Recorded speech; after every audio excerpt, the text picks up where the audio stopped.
Selamat sore rekan-rekan media. Pada sore hari ini saya bersama teman-teman dari APSI4 dan dari tim kedokteran forensik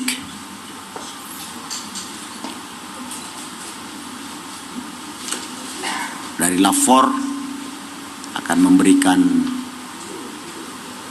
informasi terkait dengan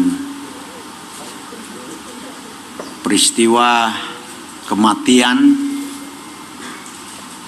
di Bantar Gebang.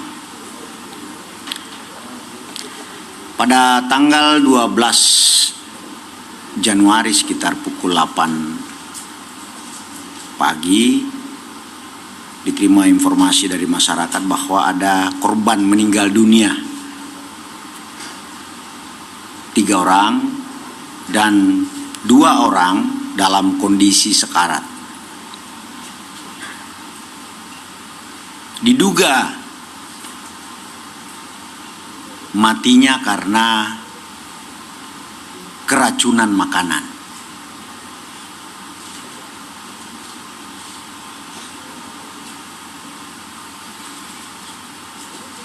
Awalnya kasus ini ditangani oleh Polres Metro Bekasi, namun seiring dengan perkembangan laporan dari Kapolres yang saya terima, saya menganggap bahwa kasus ini harus melibatkan Direktorat Reserse Kriminal Umum Polda Metro Jaya agar teka-teki kematian 3 korban tersebut bisa terjawab dengan pasti. Apakah ini perbuatan pidana atau ini bukan tindak pidana.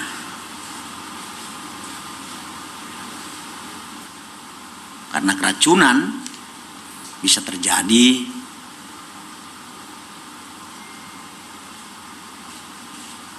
masuk dalam kategori bukan tindak pidana. Dalam berbagai kesempatan, saya selalu menekankan pada tim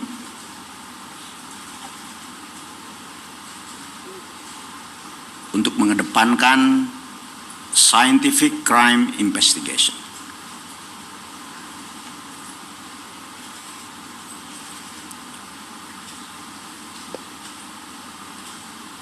Teman-teman penyidik harus patuh dan taat kepada metode penyidikan saintifik agar tidak terjebak dalam sebuah kesimpulan yang kebenarannya dapat digugah.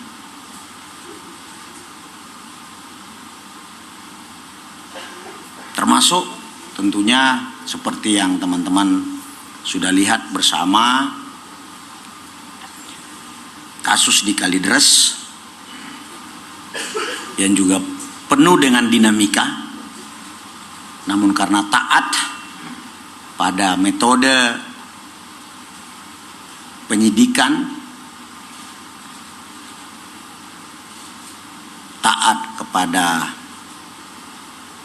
tahapan-tahapan penelitian terhadap barang bukti agar physical evidence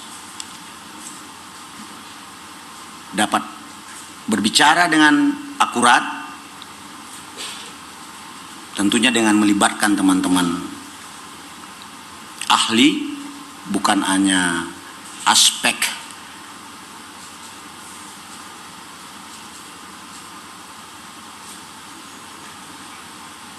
barang bukti fisik, tapi juga aspek-aspek perilaku melalui autopsi psikologi. Jadi autopsi forensik dan autopsi psikologi terus kita kedepankan. Nah, untuk itu semua maka dalam berbagai kesempatan saya selalu mengingatkan penyidik untuk terus bekerja sama dengan kalangan kampus, pusat-pusat pengembangan sains, kajian-kajian di departemen kedokteran,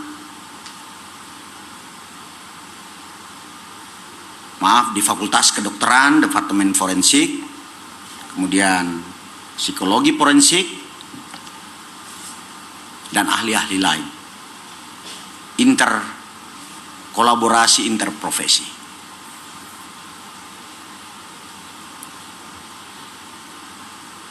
Tadi saya sudah sampaikan apa itu scientific crime investigation yang terus kita lembagakan di Polda Metro Jaya agar ini menjadi sebuah tradisi yang dipegang teguh oleh jajaran dalam setiap persoalan atau peristiwa yang dilaporkan ke kepolisian.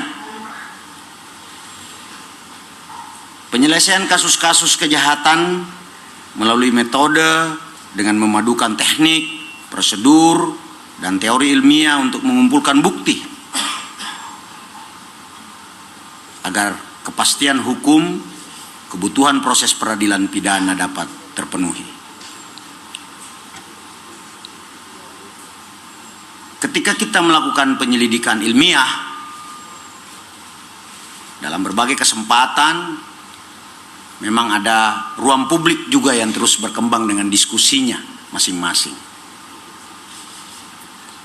Nah, kita juga ingin memberikan edukasi kepada publik bahwa fakta sekalipun harus diuji. Oleh sebab itu jangan mudah percaya dengan informasi-informasi yang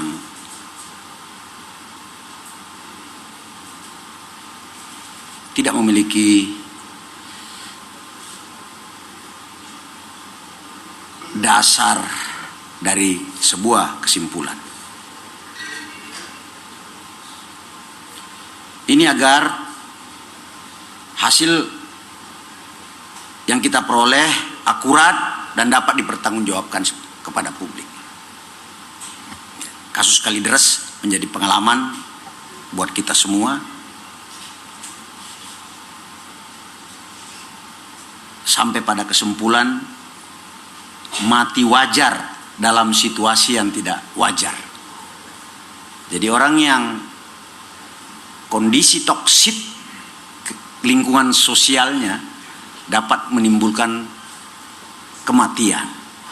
Ini pelajaran buat kita bahwa sehat itu bukan hanya lingkungan fisik, tapi interaksi sosial yang toksik juga dapat menyebabkan kerugian, harm sampai dengan meninggal dunia. Dalam penyidikan tentu seperti biasa kita deduktif, menggali dari luar TKP, kemudian induktif, dimulai dari TKP, dari barang bukti yang ditemukan, kombinasi antara keduanya menghasilkan sebuah kesimpulan yang lebih akurat. Itu yang saya sampaikan tadi. Dalam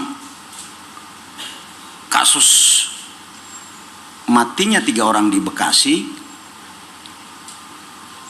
kolaborasi interprofesi melibatkan lapor, psikolog forensik, dokter forensik, digital forensik, dan ahli-ahli lainnya.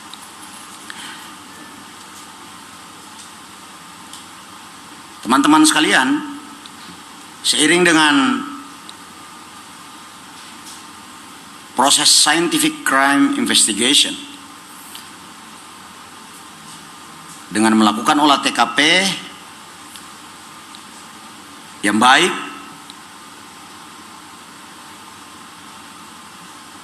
penyidik kemudian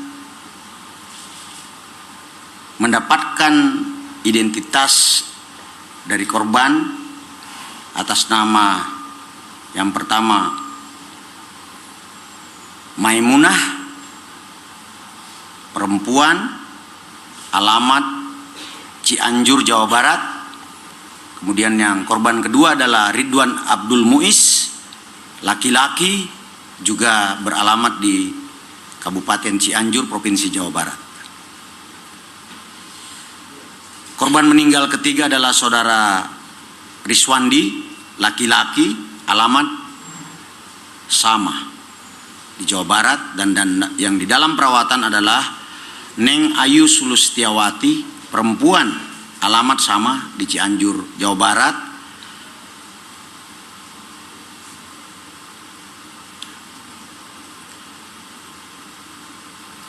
Hasil pemeriksaan di TKP ditemukan bahwa tidak ada tanda kerusakan pintu depan maupun pintu belakang. Tidak terdapat kerusakan di dalam kamar tidur belakang, dan area belakang rumah dari hasil olah TKP. Yang menarik, terdapat lubang galian 1 kali 2 meter dengan kedalaman 2 meter di area belakang rumah. Tadinya kita tidak menemukan ini, tapi seiring dengan pengamatan yang dilakukan, ditemukan lubang ini. Nanti saya akan jelaskan mengapa lubang ini ada. Tidak terdapat cipratan dan olesan darah pada tembok di dalam rumah. Berarti patut diduga, besar kemungkinan, dan setelah dilakukan proses olah TKP dengan menggunakan teknologi deteksi darah, memang di situ tidak ada cipratan darah. Besar kemungkinan matinya korban karena sebab lain, bukan karena kekerasan. Terdapat sisa bakaran sampah di belakang rumah dekat galian. Kemudian ditemukan plastik, diduga bekas bungkus racun di daerah bakaran sampah. Ini hasil di TKP.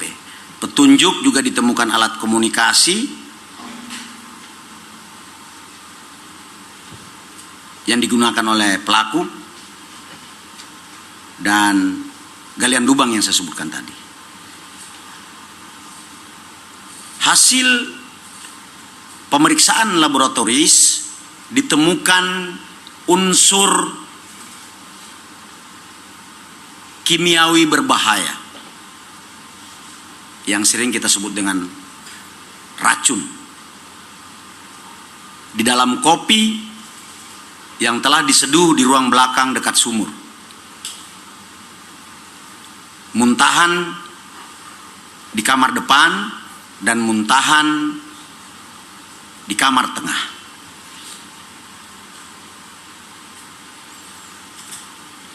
Apa itu? Hasil lapor mengatakan bahwa muntahan tersebut mengandung pestisida yang sangat beracun. Aldicarb itu adalah sebuah larutan pestisida, masuk dalam kategori pestisida yang sangat berbahaya, yang apabila dikonsumsi oleh manusia dapat menyebabkan kematian. Dari fakta awal, kemudian scientific crime investigation, ditemukan fakta baru bahwa narasi yang dikembangkan bahwa ketiga korban mati karena keracunan itu tidak benar, tapi itu adalah pembunuhan.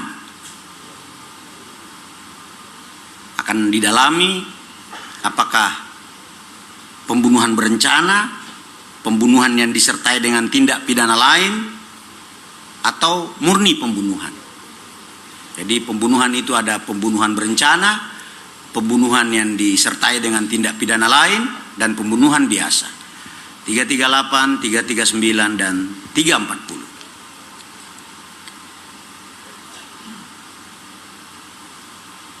Setelah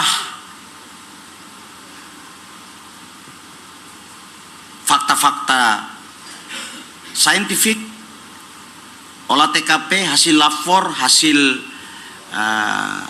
visum et repertum, maka tentunya penyidik mencari tahu siapa pelakunya. Dan berdasarkan hasil investigasi, pemeriksaan kepada saksi-saksi, ditemukan bahwa pelakunya adalah saudara Wawon Erawan alias Aki, Solihin alias Dullah, dan saudara MDD Solehudin. Ketiganya ternyata orang dekat dari para korban. Bahkan salah satu pelaku ini merupakan suami dari korban.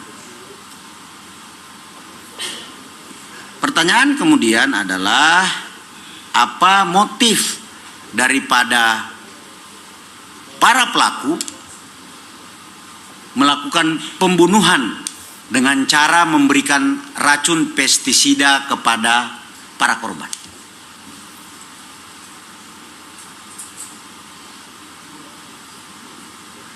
Ada sebuah fenomena ini yang akan menjadi pembelajaran sosial buat kita semua, kepada masyarakat, bahwa para pelaku ini berdasarkan pengakuan melakukan sebuah perjalanan perjuangan pembunuhan. Bahasanya mereka, perjalanan perjuangan pembunuhan.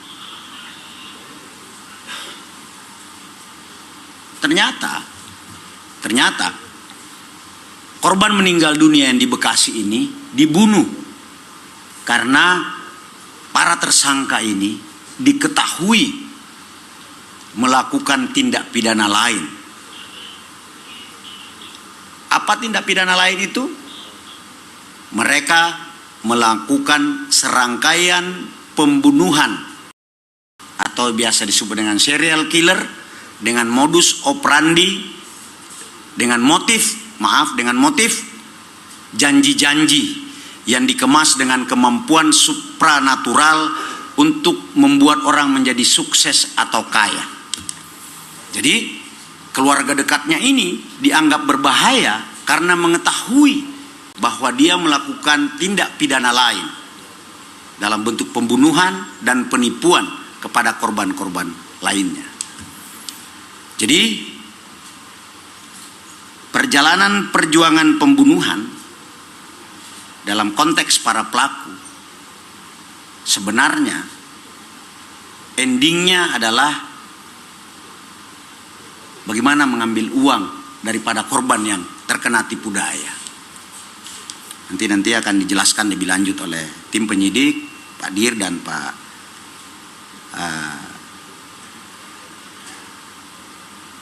Kabid Humas. Jadi perjalanan perjuangan pembunuhan itu diawali dengan penipuan, janji dan motivasi untuk mencapai kesuksesan hidup. Setelah para korbannya menyerahkan harta bendanya, lalu kemudian para korban dihilangkan, termasuk saksi-saksi yang mengetahui. Jadi itu yang dia sebut perjuangan. Kalau kita ingat kasus terpidana Rian Jombang, ini kurang lebih sama, modus operandi intimated related, lalu kemudian diajak ke rumah, diambil hartanya, lalu kemudian dibunuh dengan cara dipukul menggunakan linggis, lalu ditanam di belakang rumah untuk menghilangkan jejak. Ketiga tersangka, menurut kajian kami, agar mudah ditangkap secara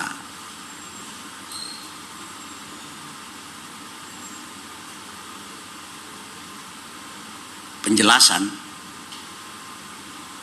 Dullah, Aki ini adalah partner in crime. Jadi sebenarnya antara para pelaku dengan korban ini sebenarnya ada keterkaitan satu dengan yang lain. Saudara Dullah dan Solihin ini, Dullah atau Solihin ini, Aki, Wawon ini, Dullah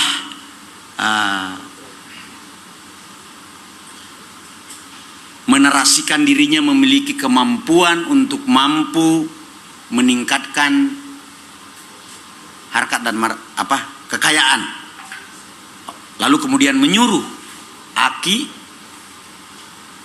untuk mencari korban.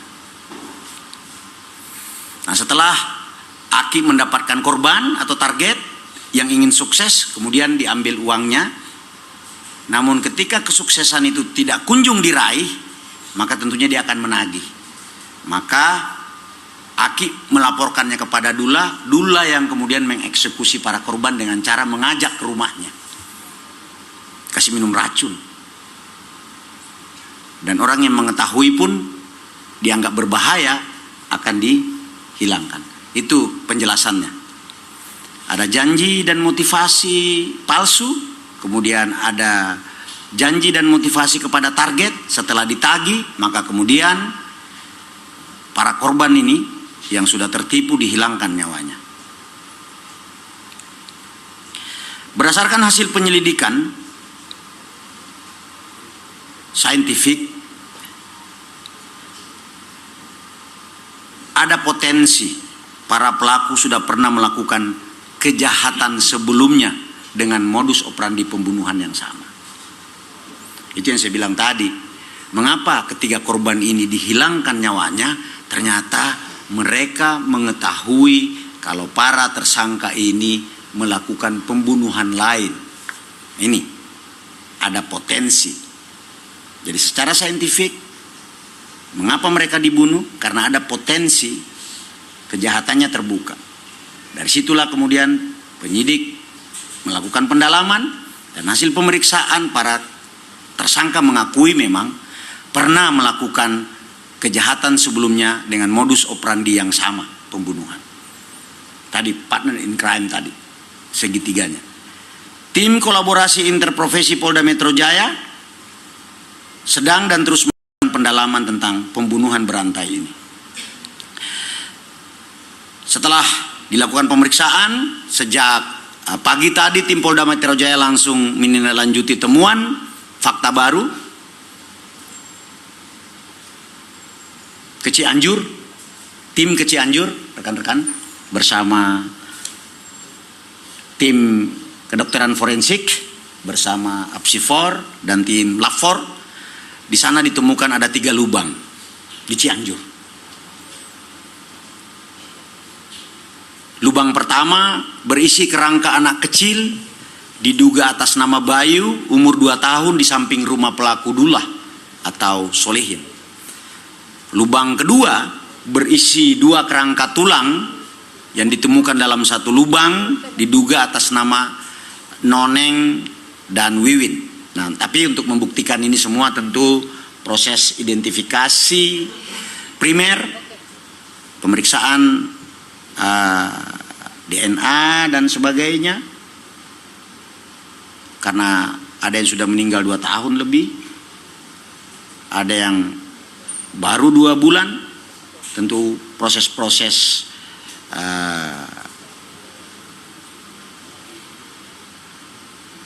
memastikan identitas korban perlu dilakukan, tidak hanya tergantung pada pengakuan para tersangka. Lubang ketiga berisi kerangka tulang yang diduga bernama Farida. Jadi kalau kita lihat berarti ada berapa itu korbannya? 3 tambah 4 berarti 8, tambah 1 lagi di Garut 9. Sementara ya, ini yang tuh kepastiannya sedang kita proses. Itu yang saya sebut dengan ini menarik secara saintifik, baik ilmu sosial maupun ilmu kedokteran, ilmu eksat untuk kita dalami. Setelah kemarin kita ada kasus di Kalideres. Jumlah korban pembunuhan berantai sementara di Bekasi, 3 orang meninggal dunia, 1 orang selamat. Walaupun 1 orang selamat ini patut diduga juga terlibat dalam tindak pidana penipuan yang terjadi sebelumnya.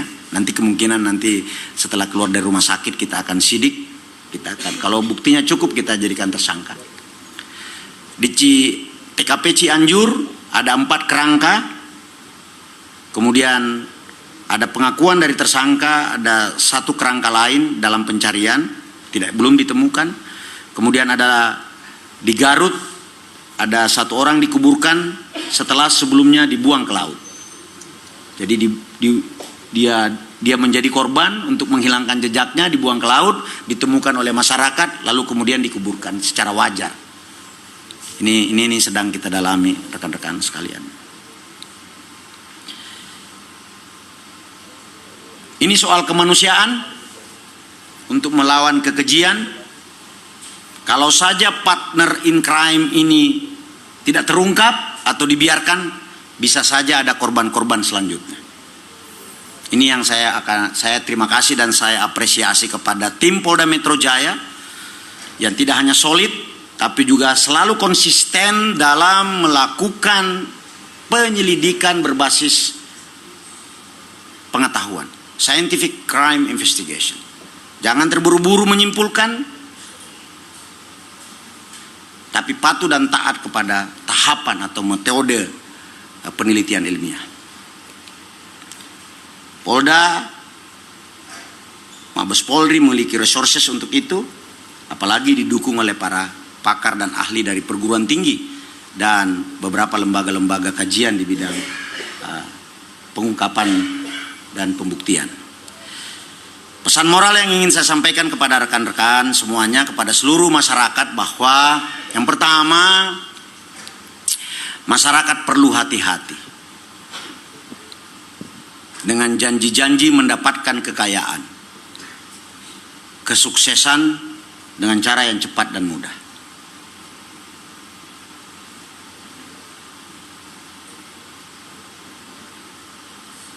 Mau kaya, mau menggandakan duit, hati-hati. Nanti profil korban, nanti mungkin Pak Hengki yang akan menjelaskan ya. Profil para korban. Kok ternyata dia bisa mengasih, ada yang sampai 250 juta, 180 juta. Dari manakah mereka ini mendapatkan uangnya? Dan bagaimana para tersangka mengetahui bahwa dia punya duit? Nanti akan kita makin sedih mendengarnya bahwa mereka ini adalah pejuang-pejuang yang harusnya kita hormati. Mereka ini adalah, ada beberapa diantaranya adalah pejuang devisa. Upayakan untuk mengenal. Yang kedua, pesan moral yang ingin saya sampaikan adalah upayakan untuk mengenal lebih jauh orang-orang yang baru kita kenal agar terhindar dari praktik-praktik penipuan. Yang ketiga, karena kalau Anda masuk dalam perangkat partner in crime ini, perangkap partner in crime ini, Anda, Bapak, Ibu, saudara-saudara sekalian tidak hanya rugi secara materi, bahkan besar kemungkinan akan kehilangan nyawa. Para korban ini uangnya diambil, nyawanya juga hilang. Sedang kita dalami pengakuan, ternyata ada tindakan-tindakan lain yang lebih keji yang dilakukan oleh para tersangka kepada para korban. Namun ini perlu kita buktikan. Yang keempat, jika ada sesuatu atau jika merasa ada hal-hal yang di luar kebiasaan ataupun terasa janggal, jangan ragu untuk menghubungi kami.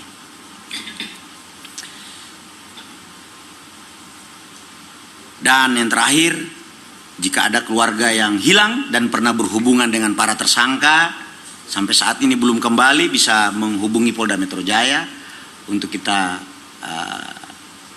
lakukan penyelidikan sebagai data pembanding. Jadi bagi Bapak, Ibu, saudara-saudara sekalian yang memiliki keluarga yang pernah berhubungan dengan saudara Wawon, Solehin, dan Dede, mungkin bisa berhubungan dengan Polda Metro Jaya. Ini teman-teman sekalian, tim lapangan dari Lafor dan dari kedokteran forensik masih ada di Cianjur sekarang untuk melakukan pengangkatan jenazah untuk dilakukan identifikasi ke Rumah Sakit Polri Kramat Jati. Nanti selanjutnya Pak Hengki dan Pak Truno akan menjelaskan kepada teman-teman semua. Ini sebuah fenomena sosial dalam konteks kriminal karir yang terjadi di perkotaan dan di daerah pedesaan yang perlu kita waspadai dan harus kita sosialisasikan kepada masyarakat. Itulah mengapa saya ingin menyampaikan langsung kepada teman-teman media. Saya kira itu, teman-teman sekalian, doakan supaya tim bisa mengungkap keseluruhan kasus yang terjadi. Mudah-mudahan cuma